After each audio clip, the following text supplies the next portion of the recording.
Beyond the aerial battles and the smoky skies, the Battle of Britain. It was a magnificent cast. Christopher Plummer, Michael Redgrave, Trevor Howard, names that once brought glory to the screen. Now, more than half a century later, most of them no longer have surnames. What happened when the cameras stopped rolling? Their true fate was as poignant as the war they depicted.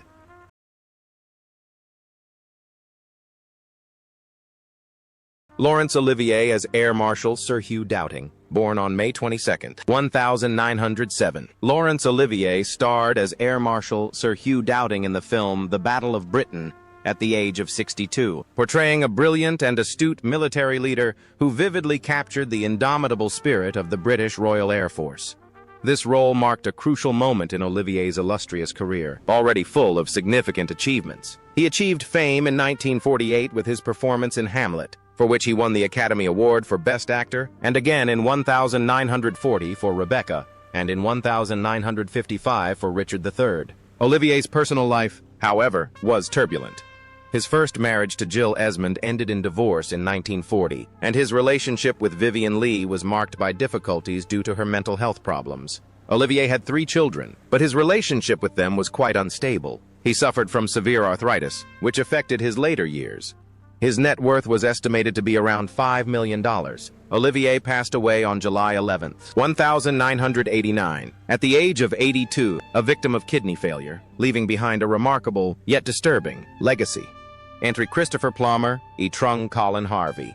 Born on December 13, 1929, Christopher Plummer took on the role of Lieutenant Colonel Colin Harvey at the age of 39, portraying a courageous and talented pilot with a daring spirit. The role was part of Plummer's illustrious career, which spanned theater and film, with credits in films such as The Sound of Music, 1965, and The Insider, 1999. In 2010, he won the Academy Award for Best Supporting Actor for his role in The Premiere, 2010, and a Golden Globe Award in the same year, becoming one of the most acclaimed actors. Plummer's personal life, however, was fraught with difficulties. His marriage to Tammy Grimes ended in divorce, leading to a strained relationship with his daughter, Amanda Plummer. He struggled with alcoholism, which affected his health and relationships. His marriage to Elaine Taylor was long, but not without challenges. His net worth was estimated at $20 million. Plummer passed away on February 5, 2021, at the age of 91, due to complications following a fall, leaving behind an extraordinary cinematic legacy, but also scars. Michael Redgrave as Lieutenant Bad. Born on March 20, 1908, Michael Redgrave took on the role of Lieutenant Bad at the age of 61, creating an authoritarian and intellectual character that highlighted the complexities of military command. Redgrave's career spanned theater and film, with iconic roles in The Lady Vanishes, 1938, and The Browning Version, 1951, for which he received an Academy Award nomination for Best Actor. However, his personal life was marked by tragedies. His marriage to Rachel Kempson remained solid, but he struggled with work pressures and his son Corin's mental health problems. Redgrave also suffered from Parkinson's disease, which affected his career. Her fortune was estimated at around $2 million, but in her later years, she lived alone and struggled with health problems. Redgrave died on March 21, 1985, at the age of 77, leaving behind a brilliant, yet regrettable, artistic legacy. Robert Shaw as Lieutenant Colonel Skipper. Born on August 9, 1927, Robert Shaw portrayed Lieutenant Colonel Skipper at the age of 42, embodying the extraordinary strength and experience of a pilot who contributed to the indomitable spirit of the Air Force fighters. Following the film, Shaw's career flourished with roles in Jaws 1975 and From Russia with Love 1963, for which he received a Golden Globe nomination for A Man for All Seasons 1009, 166, and a BAFTA award for The Witcher 1973. Shaw's personal life, however, was marked by alcoholism, which led to the end of his marriage to Mary Ure, with whom he had 3 children. The tumultuous marriage and Ure's death only exacerbated his suffering. He had an estimated net worth of $2 million, but his extravagant lifestyle led him to financial difficulties. Shaw died of a heart attack on August 28, 1978, at the age of 51, leaving behind a memorable, yet deeply regrettable, cinematic legacy. Below, we present a detailed and expanded version of each character, exploring the historical context, the psychology of the role, and the hidden aspects of the actors' lives. Maintaining the size and formatting indicated with an asterisk, Trevor Howard plays the role of Air Force Deputy Commander Keith Park. Born on September 29, 1913, Trevor Howard, at age 55, took on the role of Keith Park, the second in command of the Royal Air Force, demonstrating a mature acting style. Keith Park was not just a historical figure. He was the architect of London's defense system during the most intense period of the 1940s. Howard portrayed a calm, determined, yet pressured commander who emulated the brilliant defensive strategy of the Royal Air Force, RAF, during the Luftwaffe siege. To ensure the verisimilitude of the role, Howard meticulously analyzed the behavior of senior officers of the time, who maintained impassive faces even when their squadrons of Spitfires were being shot down en masse. Howard's career has been stellar for decades. Audiences have never forgotten his portrayal of the elegant doctor in A Brief Meeting, 1945, or the nervousness of the third man, 1949. These successes earned him an Oscar nomination for the film His Children and Lovers, 1960, and a BAFTA Key Award, 1958. However, behind his film stardom lay a tumultuous personal life. He was known for his strong, sometimes stubborn and difficult-to-control personality, which contributed to his memorable roles but also led to serious personal problems. His marriage to Helen Cherry, though long-lasting, was fraught with difficulties and began to crumble in the late 1950s. Loneliness and the pressures of the film industry led Howard to severe alcoholism and prolonged depression. He faced harsh public criticism for his extravagant lifestyle, and the long nights spent in London bars gradually damaged his health. Although his net worth was estimated at $3 million, an impressive sum, money failed to comfort him. In his later years, Howard lived almost entirely alone in a small house, and his health was severely affected by complications arising from alcoholism. He died on January 7, 1988, at the age of 74, leaving behind a brilliant career, but also a life filled with poignant memories of his glorious and tragic personal life. Susanna York as Sergeant Maggie Harvey. Born on January 9, 1939, Susanna York played Sergeant Maggie Harvey at age 30. One of the few female characters in the film, York not only radiated beauty but also embodied the dedication of an officer, representing the thousands of women in the Women's Air Support Force, YAF, who worked tirelessly in the bunkers coordinating flights. Her performance was vibrant, expressive, and sensitive, highlighting the irreplaceable role of women in wartime. At that time, York was at the peak of her career. She played a role in They Shoot Horses, right? 1969, and received an Academy Award nomination for Best Supporting Actress. Tom Jones, 1963, won a BAFTA award. In the 1960s, York was considered an icon of intellectual beauty and free spirit. However, her real life was a tragic romance. Her marriage to Michael Wells, although it began with intense love, ended in divorce. However, the greatest pain, which haunted her for the rest of her life, was the loss of her beloved son due to a rare genetic disease. The grief of a mother burying a child led her to periods of deep depression.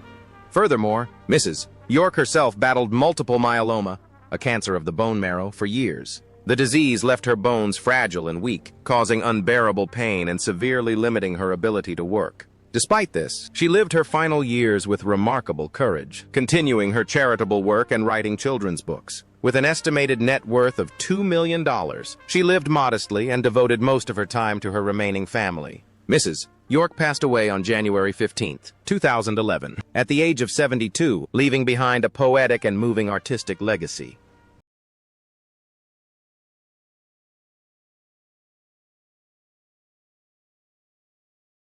Cottage cheese like Baron Jürgens von Richter.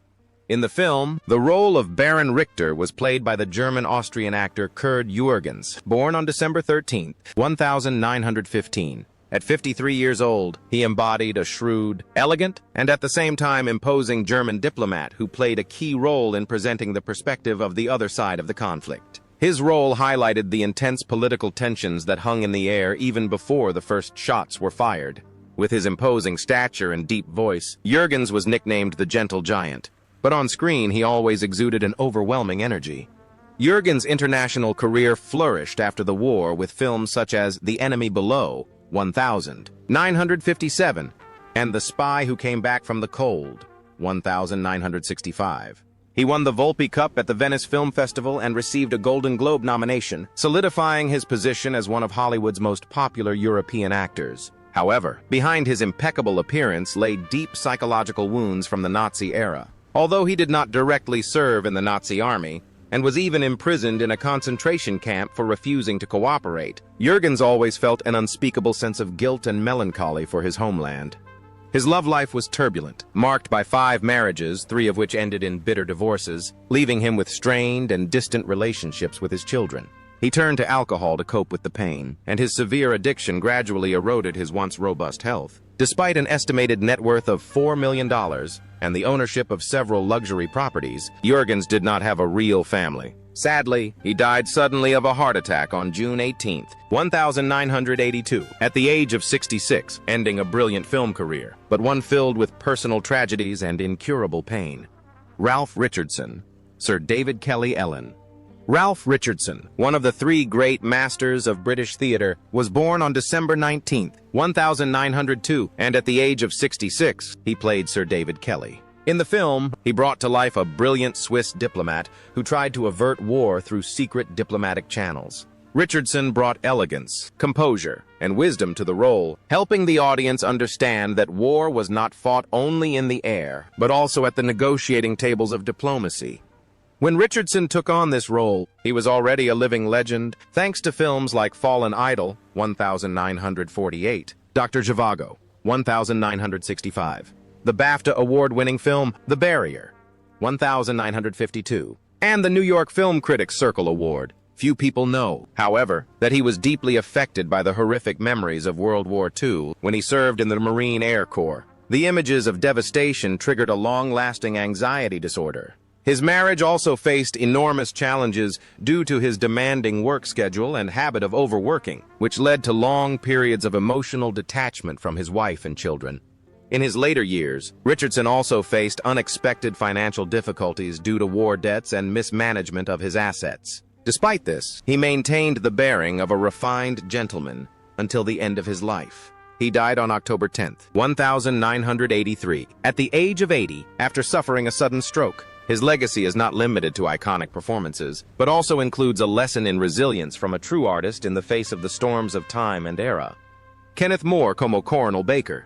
Born on September 20, 1914, Kenneth More portrayed Colonel Baker at the age of 54. In the film, he brought to life a reliable officer who unites combat units. What made Moore's performance unique was the absolute authenticity with which he conveyed it. Based on his own combat experiences in the British Royal Navy during World War II, Moore didn't need to exaggerate to capture the essence of a soldier. He understood the feeling of leading young men to their deaths and the weight of responsibility. Before this monumental project, Moore's career was already established with classic works such as Extend the Sky, 1956, a film for which he won a BAFTA award for Best Actor for his role as the one-legged pilot Douglas Bader, a war masterpiece, The Longest Day, 1962. His personal life, however, was a sad melody, with many deep voices. His first marriage was peaceful, but the second was full of constant conflict and tension. Family disputes caused Moore, once a cheerful and vibrant man, to become withdrawn, melancholic, and isolated from others. The greatest tragedy occurred when he began developing symptoms of Parkinson's disease in the 1970s. This debilitating disease severely impaired his mobility and voice, interrupting and ultimately ending his film career. Although his net worth was estimated at around $1.5 million, he used most of it to cover the high costs of his treatment. In his later years, he lived in almost complete isolation from the outside world, battling the disease in solitude. Moore died on July 12, 1982, at the age of 67, due to serious complications from Parkinson's disease, leaving behind a respected cinematic legacy, but also a profound sense of loss for fans who mourned the loss of a talent destroyed by fate. Nigel Patrick as Colonel Hope. Born on May 2, 1912, Nigel Patrick portrayed Colonel Hope at the age of 57. He brought to life a tenacious officer, capturing the spirit of elegant leadership of the British elite of the time. Patrick's performance exuded absolute authenticity, portraying commanders who maintained their composure even when the world around them seemed to crumble. With his refined manners and impeccable acting, he personified the traditional class of officers.